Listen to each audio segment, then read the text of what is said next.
세상의 달력은 12월 31일 날 한 해가 끝이 나고 그리고 1월 1일 날 새해가 시작이 되죠.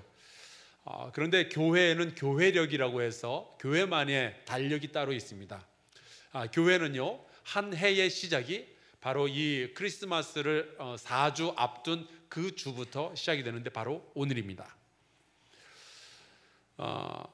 이 4주 동안에 우리가 기다리며 소망하는 것이 있다 해서 이 시기를 우리가 강림절 혹은 대림절 혹은 대강절이라고 부르기도 합니다.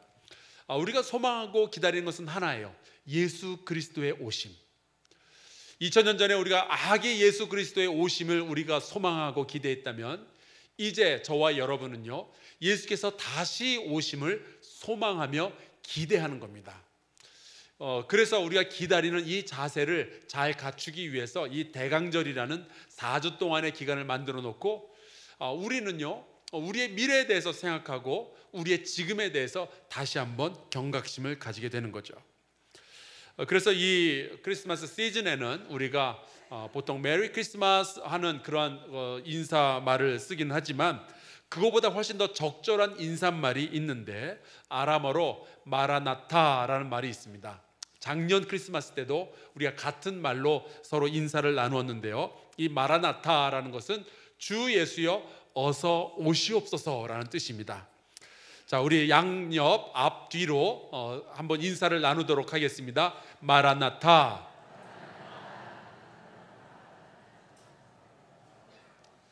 주 예수여 어서 오시옵소서.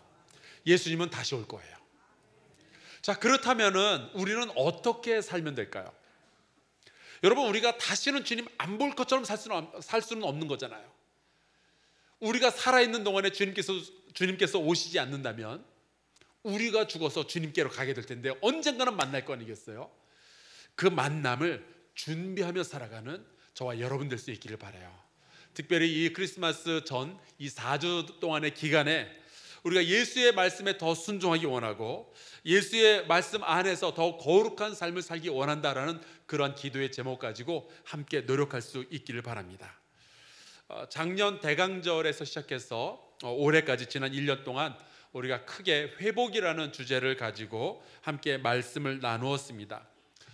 참 많은 주제를 우리가 다루었는데 제 개인적으로도 굉장히 큰 도움이 되었던 한 해였어요.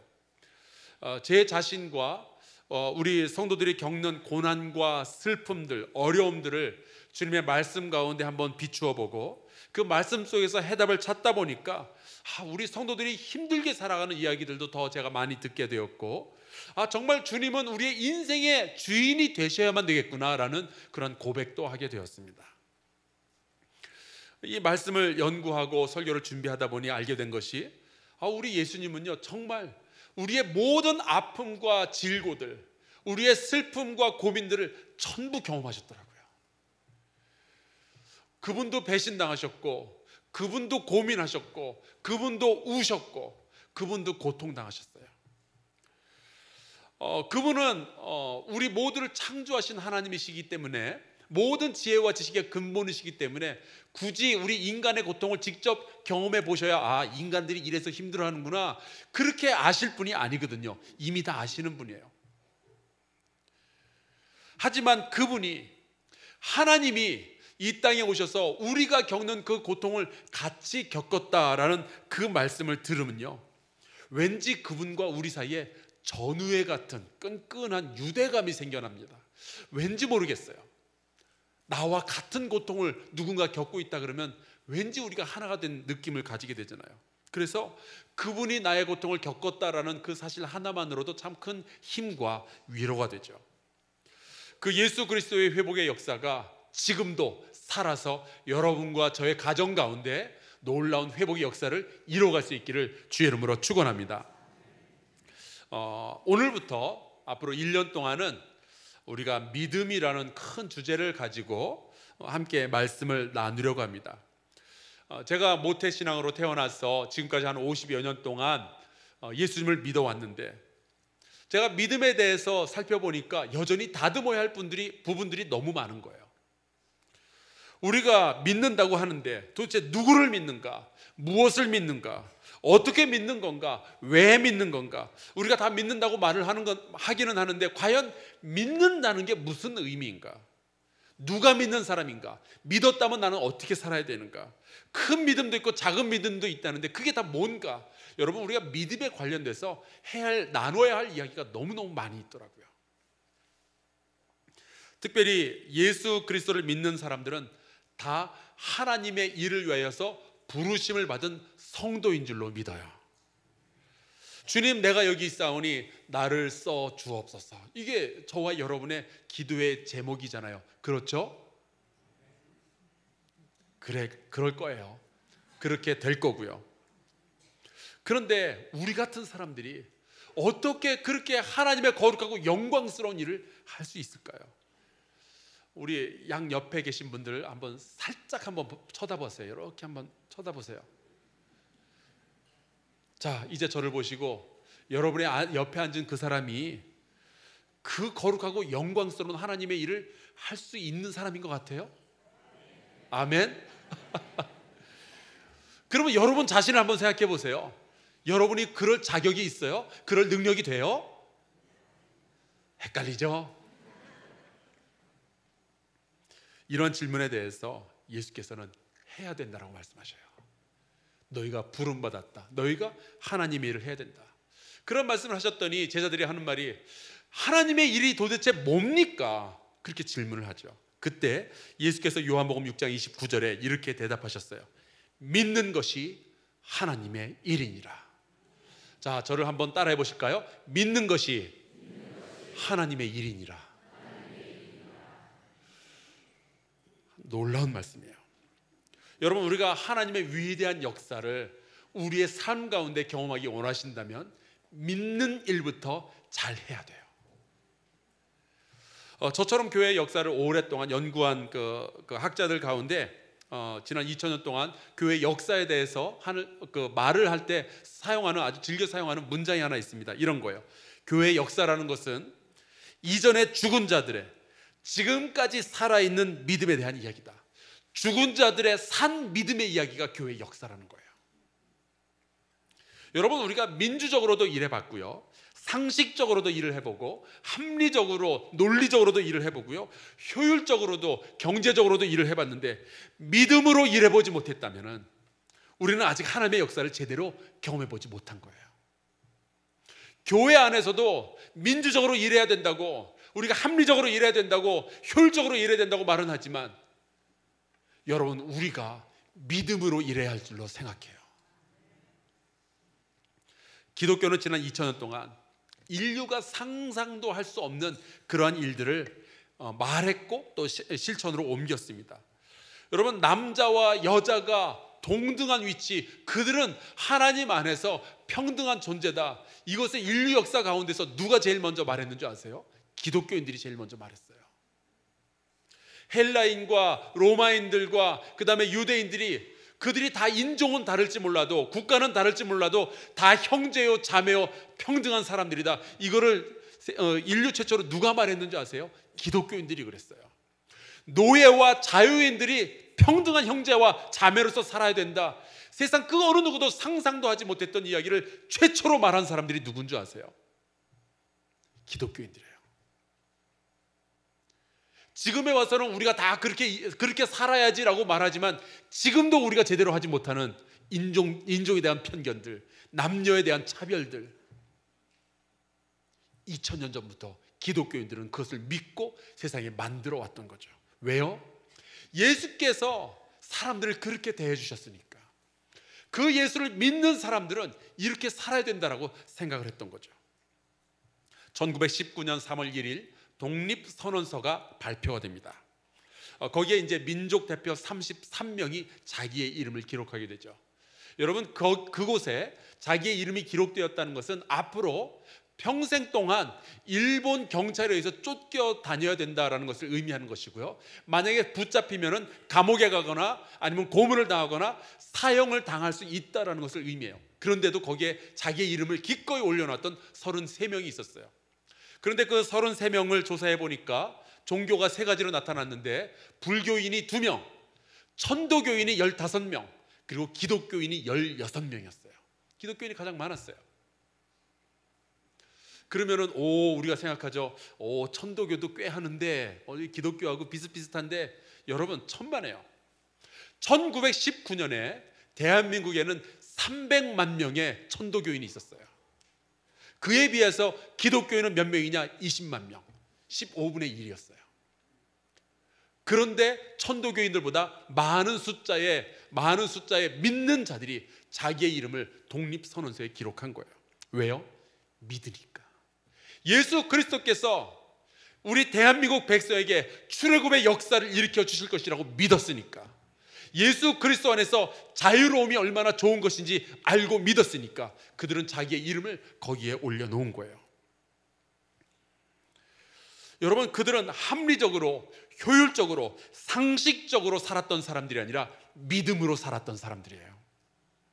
그랬더니 겨우 20만 명 정도밖에 안 되는 이 사람들이요, 그 당시에 대한민국 대부분의 사립학교를 다 세웠어요.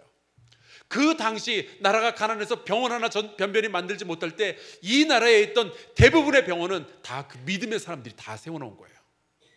고아원 아무도 세울 생각도 하지 못할 때 믿는 자들이 다 세워놨어요. 그게 합리적이에요? 아니죠. 믿음으로 일했기 때문에 이 일들이 일어난 거라고요. 믿음은 상황을 해석하는 능력이에요. 믿음은 역사를 바꾸는 힘입니다. 만약 현재의 기독교가 맥없이 흐물거리고 있다고 그렇게 느껴진다면, 혹시 고난 앞에만 서면은 우리가 한없이 작아지고 자꾸만 좌절하게 되고 우리가 흔들리게 된다면, 우리가 가장 먼저는 세상 때문에 내가 그런 것이다 그렇게 생각할 것이 아니라 나의 믿음부터 점검해 봐야 돼요. 나는 믿고 있는가? 정말 하나님을 믿고 있는가? 혹시 우리가 믿는다고 말은 하지만 말뿐이고 우리가 살아있음에도 불구하고 죽은 믿음을 가지고 있지 않는지 영적으로 점검해 볼 필요가 있습니다. 그래서 앞으로 1년 동안 우리는 우리의 믿음에 대해서 철저하게 다시 한번 점검하고, 도대체 우리가 뭘 믿는 건지, 그리고 믿는다는 것이 무엇인지 우리가 다시 한번 점검해 볼 수 있기를 바라요. 자, 우리가 믿는다는 예수님에 대해서 우리가 같이 좀 오늘부터 4주 동안 이야기를 나눠봤으면 좋겠어요. 우리가 믿는다 그러는데 도대체 누굴 믿느냐는 말이에요. 예수를 믿는다 그러는데 그분이 도대체 어떤 분인지, 여러분들이 무엇을 믿고 있느냐 하는 거죠. 오늘 우리가 함께 나눈 이 본문 말씀은 이사야 선지자가 예수께서 오시기 600년 전에 예언을 해놓은 거예요. 2절에 보니까 이런 말씀이 나옵니다. 흑암에 행하던 백성이 큰 빛을 보고 사망의 그늘진 땅에 거주하던 자에게 빛이 비추도다.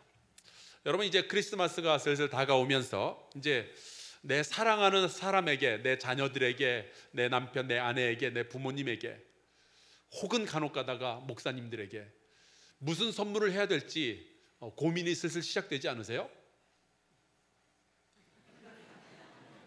고민이 시작이 되시죠? 예, 하실 거예요. 근데 여러분, 어떤 선물이 좋은 선물일까요? 비싼 거? 희귀한 거? 저는 이런 생각을 해봤어요. 만약에 제가 양말이 이미 10켤레가 있는데 누군가가 목사님 제가 선물 하나 드릴게요 해서 받아서 풀러봤더니 또 양말이에요. 자, 그러면은 제가 고맙다고 그래야 돼요? 아이, 왜 또 양말이야? 이래야 돼요. 고맙다 그래야죠. 예의니까. 그러나 제 마음속에서 들려오는 음성이 있을 거예요. 에이, 또 양말이야.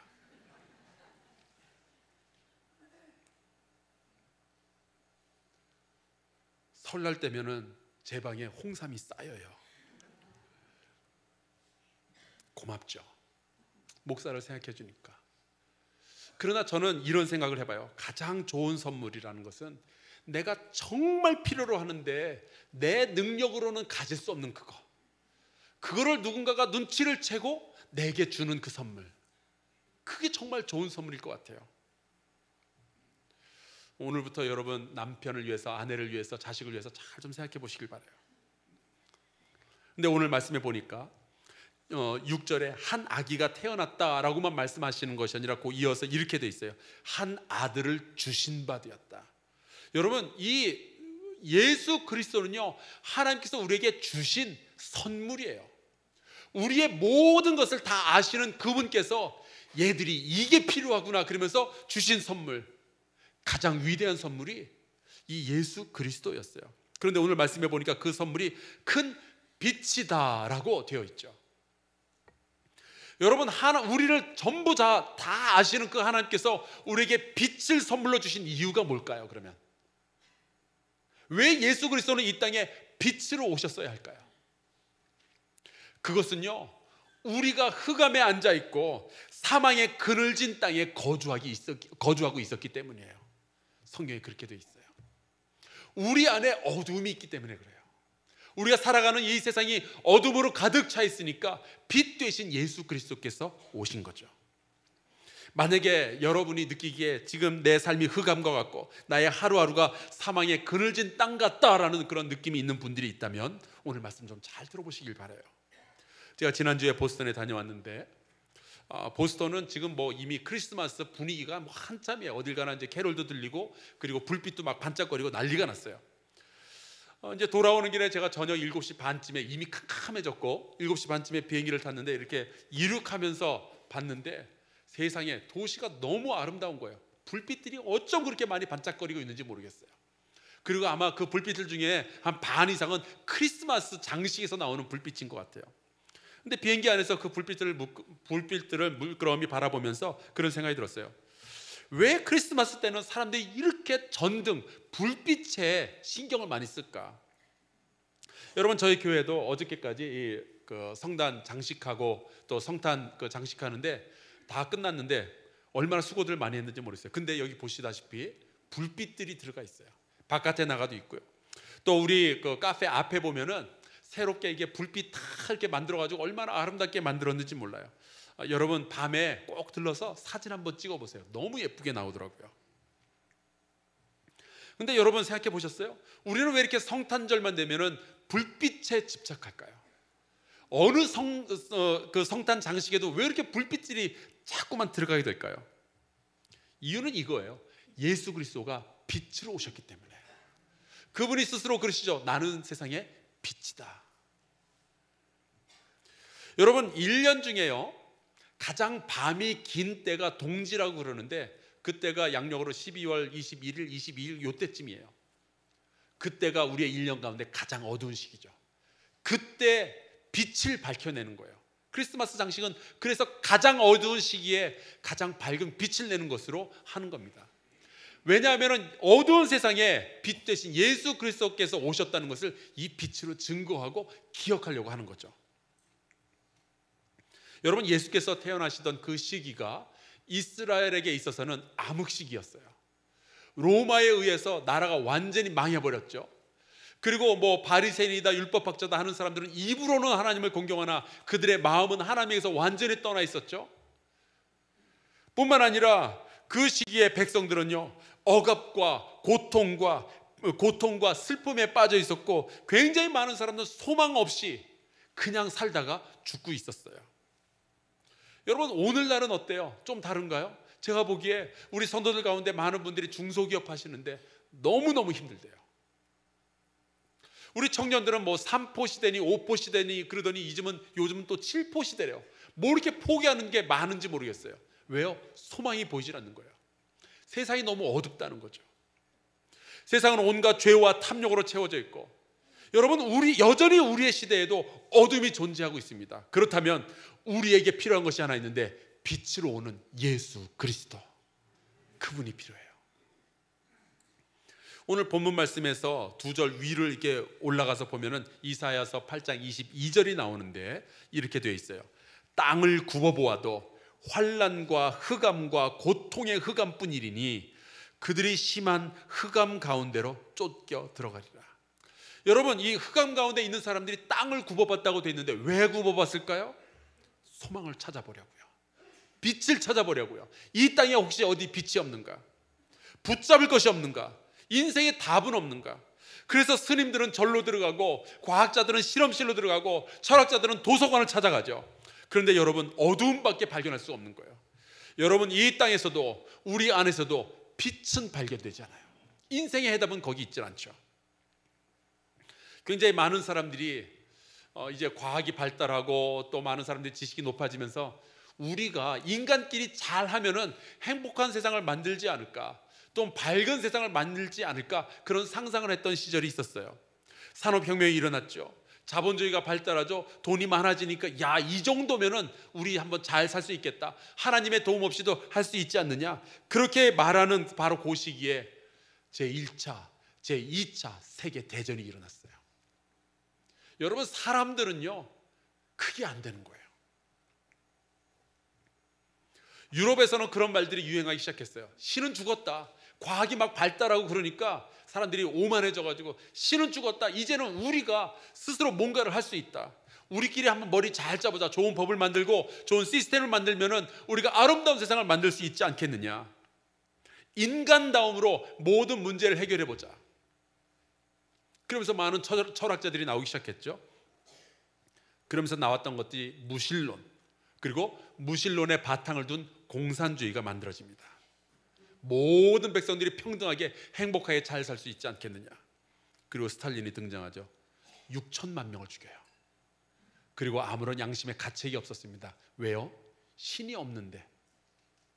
사람은 과학적으로 봤을 때 돼지나 사람의 몸이나 같으니까. 영혼이 없는데 무슨 가치가 있겠어요? 여러분, 세상에서 가장 많은 사람을 죽였던 것이 무신론이었어요. 이 어두운 세상에 예수 그리스도께서 빛으로 들어오시는 거예요. 인생의 해답을 알지 못하는 이들에게 해답의 빛을 주시고, 소망의 빛을 갖지 못한 이들에게 소망의 빛을 주시려고 예수 그리스도께서 오시는 거죠. 오늘 말씀해 보니까 한 아기가 우리에게 낳고, 그런데 그분이 누구신고 하니 기묘자, 모사, 전능하신 하나님, 영존하시는 아버지, 평강의 왕이라고 되어 있어요. 오늘 말씀해 보니까 그분이 모사라고 하죠. 모사는 영어로 보니까 카운셀러라고 되어 있어요. 여러분, 우리의 이야기를 들어주고 우리에게 인생의 해답을 내어주는 사람이 카운셀러잖아요. 여러분, 예수 그리스도, 우리가 믿는 예수 그리스도가 누구시냐? 우리의 인생의 해답을 주시는 우리의 카운셀러라는 이야기예요. 예수님은 우리를 너무나 잘 아시죠. 세상을 지으셨으니까, 사람을 지으셨으니까, 우리의 아픔이 뭔지, 우리의 고민이 무엇인지 다 아십니다. 그래서 주님께서는 우리에게 해답을 주실 수가 있는 거예요. 자, 만약에 우리가 그 예수 그리스도가 나의 인생의 모사이시라면, 카운셀러라면은, 우리가 그것을 믿는다면은, 그러면 우리는 어떻게 살아야 될까요? 여러분, 인생의 고난이 닥쳐왔을 때 사람 찾아다니면서 도움 구하지 말고, 돈으로 해결하려고 하지 말고, 주님께 믿음으로 기도하며 부탁할 수 있기를 주의 이름으로 축원합니다. 여러분, 제발 주님부터 찾으세요. 사람들에게 기웃거리지 말고. 그분이 지혜의 근원이에요. 그분이 모사이십니다. 여러분이 믿고 기도하고 주님으로부터 지혜와 도움을 구하면 그때부터 하나님의 일이 시작되는 거예요. 이제 아시겠어요? 믿는 것이 그래서 하나님의 일입니다. 또 오늘 말씀해 보니까 중요한 선언이 나오죠. 그분은 인간이시만 전능하신 하나님, 영존하시는 아버지라고 되어 있어요. 여러분 가운데 아버지의 탄생의 순간을 지켜본 분들이 계시나요? 되게 우스운 상황이죠. 어떻게 아버지의 탄생을 볼 수 있어요? 그러나 여러분, 영존하시는 아버지의 탄생이 그 자식들의 눈에 보인 것이 있는데, 그것이 바로 예수 그리스도의 탄생이었어요. 그분이 전능하신 하나님이시래요. 여러분, 우리가 예수를 믿는다는 것은 그분이 하나님이라는 것을 믿는 거예요. 인간으로 오신 그분이 여전히 하나님이셔요. 이것을 깨닫고 나니까 도마가 이렇게 이야기를 하죠. 요한복음 20장 26절, 도마가 대답하여 이르되 나의 주님이시요 나의 하나님이시니이다. 이거를 깨닫고 나니까 사도 바울이 고백을 하는 거예요. 빌립보서 2장 6절, 그는 근본 하나님의 본체이시다. 예수님께서도 우리에게 스스로 말씀해 주셨어요. 요한복음 10장 30절, 나와 아버지는 하나이니라. 예수님이 하나님이신 거예요. 에이, 그게 어떻게 가능합니까? 목사님, 논리적으로 이해가 되도록 설명을 해주시면은 제가 한번 이해해 보도록 하겠습니다. 여러분, 전 못하겠어요. 저는요, 제가 왜 이러고 사는지도 논리적으로 설명 못하겠어요. 하물며 하나님께서 인간의 몸을 이 땅에 입고 이 땅에 오셨다는 것을 제가 인간의 언어로 설명을 한다? 못하겠어요. 제가 정말 똑똑해서 그것을 우리 인간의 언어로 설명을 했다 칩시다. 그렇다고 여러분이 그걸 이해할 것 같아요? 우리는 그렇게 지혜로운 사람들이 아니에요. 하나님의 깊이까지 우리가 다 해석할 수가 없어요.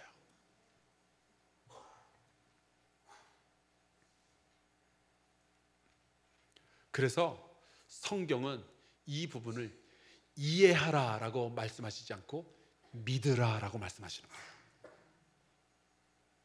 그래서 그 예수 그리스도가 하나님이시라면, 그거를 우리가 믿는다면, 그러면 우리는 뭘 해야 될까요? 그냥 그분을 더 사랑하고 존경하고 그분의 말씀 조금 더 공부하고 그러면 될까요? 아니요. 그 빛으로 오신 예수가 하나님이시라면 우리는 그분 앞에 꿇어 엎드려 예배해야 할 줄로 믿습니다. 베들레헴에서 예수께서 나셨을 때 하늘에서 천군과 천사들이 찬양을 했던 이유가 거기에 있어요. 목자들이 마혹간에 가서 아기 예수를 본 이후에 하나님께 영광을 올려드렸던 이유가 바로 거기 있어요. 그분이 하나님이시니까. 그분이 하나님이시라면 우리는 그분 앞에서 경배해야 할 줄로 믿습니다. 여러분, 이게 이제 좀 보이시나요? 그분이 어떤 분인지를 우리가 믿게 되면은요, 예배가 시작이 되는 거예요. 믿으면 하나님의 일이 시작이 되는 거예요. 여러분, 우리가 선교하는 교회인데 우리가 선교를 왜 해야 되죠? 그 선교지에, 그 아프리카 땅에, 그 동남아시아에 하나님을 예배하는 사람들이 없으니까. 그들 가운데 예배가 있게 하려고 우리가 선교하는 거 아니겠어요? 그래서 믿음의 공동체는 반드시 예배 공동체가 되는 거고요, 예배 공동체는 반드시 선교 공동체가 되는 거예요. 오늘 말씀해 보니까 그 하나님이 또한 평강의 왕이라고 되어 있어요. 여러분, 세상의 모든 사람들은요, 자기 나름대로 만든 평강의 왕을 가지고 살아가요. 어린아이들은 때로는 손가락이 자기 평강의 왕이에요. 마음이 좀 울적할 때 빨아요. 청소년들은 마음이 울적하고 마음이 어려우면 게임을 하는 아이들도 있고 친구를 만나는 아이들도 있죠. 그게 그들에게 평강의 왕인 거예요. 많은 사람들이 생각해요. 어른이 되면 결혼을 해야지, 그래야 평강과 안정이 있겠지. 좋은 직장을 가져야 우리가 안정되고 평강이 있겠지. 사람들은 다 자기 나름대로의 평강의 왕을 만들어서 그걸 가지고 살아가요. 그것이 내게 평강을 줄 거라고. 현대인들에게는 많이 발견되는 것은 돈이 그들에게 평강의 왕으로 노릇하고 있어요. 돈이 킹이다. 돈 킹. 돈이 있으면 평안하지 않을까. 그래서 돈을 벌기 위해서 엄청난 많은 일들을 하게 되죠. 그러나 역사가 증언하고 우리의 인생이 증언하고 있고 성경이 증언하고 있는 것은요, 돈은 평강의 왕이 아니에요. 돈 앞에 머리 숙이지 마세요. 그게 우리를 평안스럽게 하지 않아요. 여러분, 예수 그리스도가 우리의 평강의 왕이라는 것을 믿으시기를 주의 이름으로 축원합니다. 오직 그분을 통해서만 우리는 평강을 누릴 수가 있게 되는 거예요. 참된 평화는 오직 예수 그리스도 안에서 발견되는 거예요. 오직 그분이 우리를 지켜주실 때만 우리가 참된 자유를 누릴 수가 있는 거고요. 그러니까 예수 그리스도를 믿는다라는 것은 그분이 우리에게 평강을 주시는 평강의 왕이다라는 거예요. 그분이 우리의 왕이라는 것을 우리가 믿는 거예요. 자, 그것을 믿는다면은, 그렇다면 우리가 어떻게 살아야 되는가? 여러분, 예수 그리스도가 평강의 왕이라면 돈은 왕이 아니에요. 돈이 평강을 주는 것이 아니에요. 그러니까 여러분, 돈 앞에서 굽신거리지 말고, 돈 때문에 자존심 상하지 말고, 돈 때문에 양심도 팔아넘기지 말고, 오직 예수 그리스도만 왕으로 섬기며 그분께만 복종하는 저와 여러분 될 수 있기를 주의 이름으로 축복해요. 돈 앞에서 작아지지 말자고요. 돈이 왕이 아니에요. 그게 평강 주지 않아요.